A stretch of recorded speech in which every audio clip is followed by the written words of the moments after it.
Good evening. Many are calling it a win for those looking for a place to live in Toronto. An Ontario tribunal has sided with the city when it comes to putting a limit on how homeowners can rent out their properties, and that includes short-term rentals like Airbnb. The rules haven't taken effect yet, but it will be a game changer and could free up thousands of units across the city.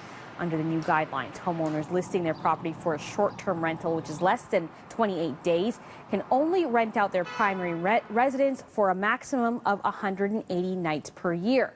The rules were approved by City Council back in 2018, but were appealed before taking effect.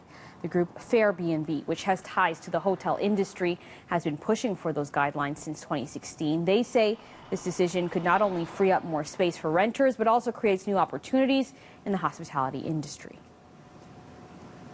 It essentially legalizes true home sharing, which means that you and we can rent out our own place when we go away on vacation, when we are away on the weekend.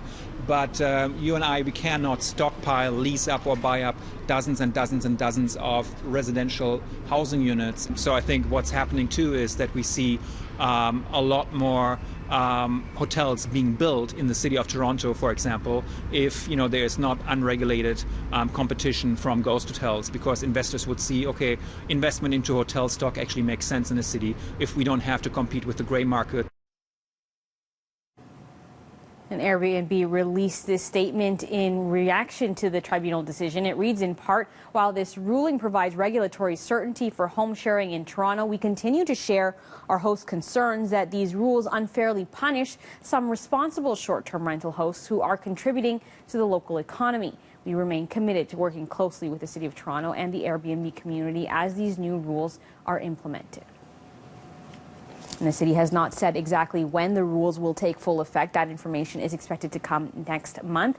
You can find a full list of the proposed new guidelines for short-term rentals on our website, citynews.ca/extra.